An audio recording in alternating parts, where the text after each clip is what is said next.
पिथौरागढ़ जिले के खनन अधिकारी राहुल नेगी ने आज धारचूला क्षेत्र में अवैध खनन के खिलाफ छापेमारी अभियान चलाया, जिससे खनन माफियाओं में हड़कंप मचा हुआ है। खनन विभाग के अधिकारियों को मौके पर 5 हाईवा अवैध रूप से खनन सामग्री परिवहन करते हुए पाए गए, जिस पर कार्यवाही करते हुए खनन अधिकारी राहुल नेगी ने 5 हाईवा ट्रक को मौके पर ही सीज कर दिया और हिलवेज कंपनी के क्रशर प्लांट को भी नोटिस जारी करते हुए जांच के लिए आदेश दे दिए हैं। आपको बता दें कि प्रशासन इन दिनों अवैध खनन की शिकायतों पर ताबड़तोड़ कार्यवाही कर रहा है।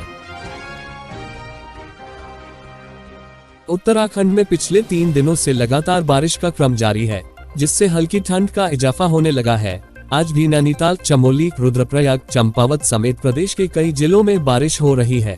वहीं जिला रुद्रप्रयाग व चमोली जिले की सीमा के पास स्थान कमेला नामक स्थान पर विगत माह हुए भूस्खलन वाले स्थान पर फिलहाल बद्रीनाथ हाईवे बाधित चल रहा है। यहाँ पर रुक रुक कर पहाड़ी से मलबा पत्थर गिरने के कारण मार्ग सुचारू किए जाने में दिक्कतों का सामना करना पड़ रहा है। अति आवश्यक होने पर रुद्रप्रयाग वाया पोखरी कर्णप्रयाग गोपेश्वर मार्ग का प्रयोग किया जा सकता है।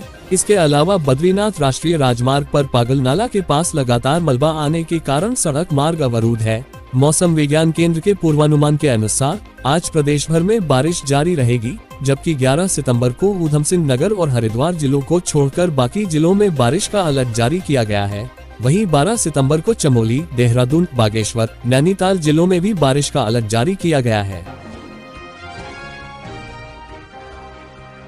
उत्तराखंड के चमोली जिले से दुखद खबर सामने आ रही है। भारतीय सेवा के जवान खिलाफ सिंह नेगी शहीद हो गए हैं। पिछले 1 माह से लखनऊ के एक अस्पताल में उनका इलाज चल रहा था। शहीद खिलाफ सिंह ने रविवार शाम 5 बजे दम तोड़ दिया। खिलाफ सिंह वर्तमान में जयपुर में तैनात थे। 21 वर्षीय खिलाफ सिंह नेगी 2021 में भारतीय सेवा में भर्ती हुए थे। वो चमोली के नंदांगा विकासखंड के दूरस्थ कनोल गांव निवासी थे। जवान के शहीद होने की खबर मिलते ही पूरे चमोली क्षेत्र में शोक की लहर है। कनोल गांव में उनकी मां मथुरा देवी का रो रो कर बुरा हाल है और पिता नारायण सिंह सदमे में हैं।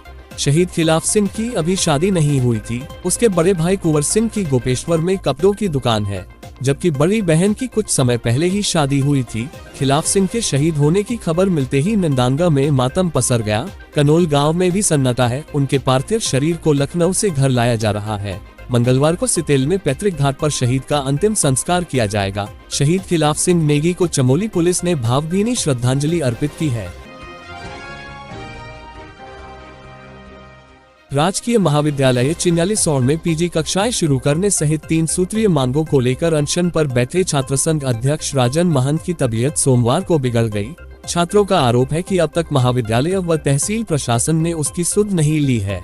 दरअसल 5 सितंबर को एबीवीपी के जिला संयोजक व छात्र संघ अध्यक्ष राजन महंत के नेतृत्व में छात्र छात्राओं ने महाविद्यालय में पीजी कक्षाएं, एनसीसी शुरू करने सहित नई शिक्षा नीति के तहत किताबें उपलब्ध कराने की मांग को लेकर धरना शुरू किया था, जिसे 8 सितंबर से अनशन में तब्दील कर दिया गया। सोमवार को चौथे दिन अनशन पर डटे छात्र संघ अध्यक्ष राजन महंत ने कहा कि जब तक उनकी मांगों पर सकारात्मक कार्रवाई नहीं होगी, अनशन जारी रहेगा।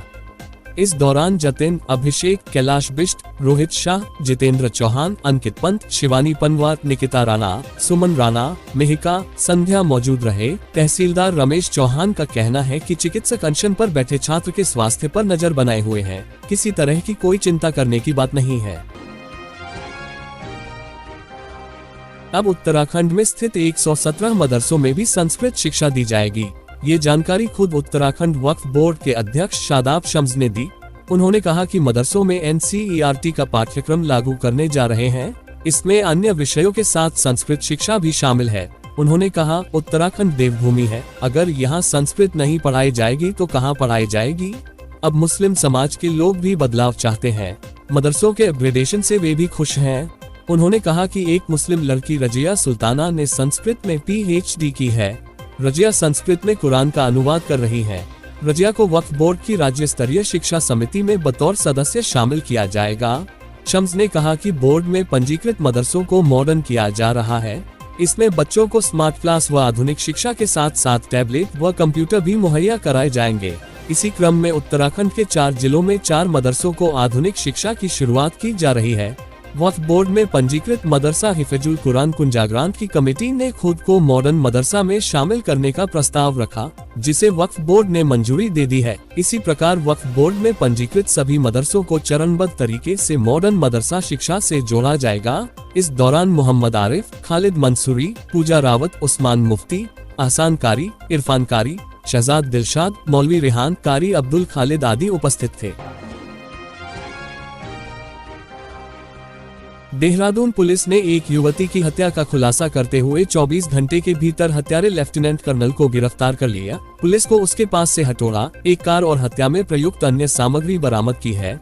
पुलिस के अनुसार मृतका आर्मी अधिकारी की प्रेमिका थी। सोमवार को डीआईजी एसएसपी ने मीडिया को महिला की हत्या का खुलासा किया। पुलिस के अनुसार आर्मी अफसर ने प्रेमिका द्वारा पत्नी का दर्जा दिए जाने के दबाव के चलते प्रेमिका की हत्या की। पुलिस ने बताया कि शराब और बियर पीने के बाद आर्मी अफसर हत्या के इरादे से अपनी प्रेमिका को थानो रोड पर सोहा सरोली से जंगल जाने वाले रास्ते में ले गया, जहां उसने हथौड़े से ताबड़तोड़ सिर पर वार कर उसकी हत्या कर दी और जब उसकी मौत हो गई तो हत्यारे आर्मी ऑफिसर ने उसके चेहरे पर टॉयलेट क्लीनर डाल उसको मेन रोड के किनारे फेंक दिया। पुलिस ने बताया कि हत्यारे ने बड़े ही शातिराना अंदाज में श्रेया के शव ठिकाने लगाने के बाद हत्या में प्रयुक्त हथौड़े को भी फेंक दिया और फिर गाड़ी सहित श्रेया के सामान व उसके कपड़े ठिकाने लगा दिए, लेकिन वह पुलिस की नजरों से नहीं बच पाया और आखिरकार पुलिस ने उसे 24 घंटे के भीतर ही गिरफ्तार कर लिया।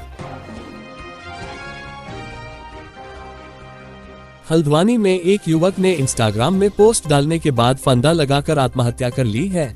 सूचना के बाद मौके पर पहुंची पुलिस ने शव कब्जे में लेकर पंचनामा भर पोस्टमार्टम के लिए भेज दिया है। जानकारी के अनुसार नैनीताल रोड वेलेजाली लॉज में रहने वाले 19 वर्षीय राजा कारो का डेंटिंग पेंटिंग का काम करता था। बताया जा रहा है पारिवारिक कलह के चलते उसके घर में अक्सर विवाद होता रहता था। रविवार रात भी उसके घर में किसी बात को लेकर कहासुनी हुई। सोमवार सुबह वह खाना खाकर घर के छत पर चला गया। इस बीच उसने लोहे की एंगल के सहारे छत पर फंदा डाल दिया और झूल गया। जब कुछ देर बाद परिजन छत पर पहुंचे तो राजा का शव झूलता देख उनके पैरों तले जमीन खिसक गई। इसकी सूचना पुलिस को दी गई। मौके पर पहुंची भोटिया पड़ाव चौकी पुलिस ने शव को फंदे से उतार पंचनामा भर पोस्टमार्टम के लिए भेज दिया है। पुलिस के अनुसार मृतक ने आत्महत्या से पहले इंस्टाग्राम में एक पोस्ट भी अपलोड की है, जिसमें उसने कहा है कि मैं जा रहा हूं, आपस में लड़ना मत। इधर इस घटना से मृतक के परिजनों में कोहराम मचा हुआ है। उत्तराखंड के पूर्व मुख्यमंत्री और पूर्व केंद्रीय मंत्री को डॉक्टर रमेश पोखरियाल निशंक को भाजपा आलाकमान ने राजस्थान विधानसभा चुनाव की जिम्मेदारी सौंपी है। भाजपा आलाकमान ने उन्हें राजस्थान में होने वाले विधानसभा चुनाव में राज्य के करौली जिले की कमान सौंपी गई है। इस जिले में 4 विधानसभा क्षेत्र आते हैं। भाजपा के राष्ट्रीय महामंत्री तरुण चुग की ओर से उन्हें इस बात की जानकारी दी गई कि भाजपा राष्ट्रीय अध्यक्ष जगत प्रकाश नड्डा और राष्ट्रीय महामंत्री संगठन बीएल संतोष के मार्गदर्शन में वह भाजपा के विजय संकल्प को पूरा करने में अपना योगदान देंगे। डॉक्टर रमेश पोखरियाल निशंक ने इसके लिए पार्टी के शीर्ष नेतृत्व का आभार जताया है और कहा कि पार्टी की ओर से दी गई जिम्मेदारी निभाते हुए भाजपा के विजय संकल्प को पूरा करने में अपना योगदान देंगे। खबरों में बने रहने के लिए धन्यवाद।